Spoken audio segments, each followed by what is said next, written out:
నిన్న కాజీపేట అగ్రహారంలో జరిగిన సంఘటన చాలా దురదృష్టకరం.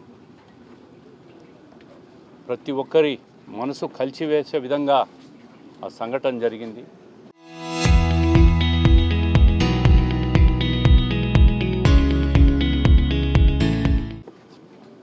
కీర్తన అనే అమ్మాయి కాజీపేట అగ్రహారం చెందిన అమ్మాయి ఇంటర్ 2వ సంవత్సరం చదువుకుంటా ఉంది.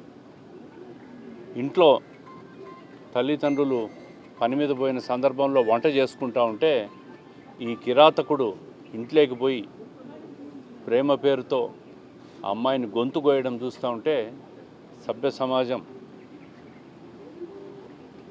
బాధపడే విధంగా తలదించుకునే విధంగా యువత తయారవుతూ ఉంది.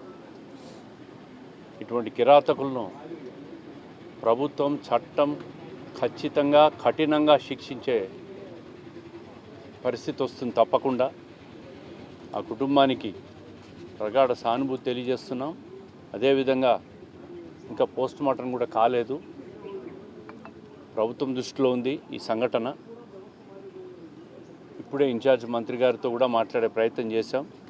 ముఖ్యమంత్రి గారి దృష్టిలో కూడా ఉంది. తప్పకుండా ఆ కుటుంబాన్ని అన్ని రకాలుగా ఆదుకుంటాం, దీంట్లో అనుమానం లేదు.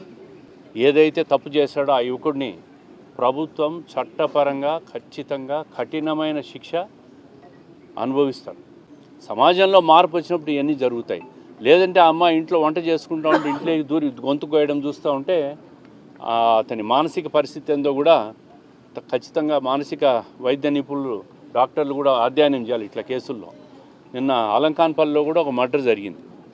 అది కూడా పూర్తిగా గాంజా సేవించి అధిక మత్తుల్లోనే ఇది జరిగిందని చెప్పి ప్రాథమిక నివేదికలు, పోలీసుల నివేదికలు కూడా వచ్చింది.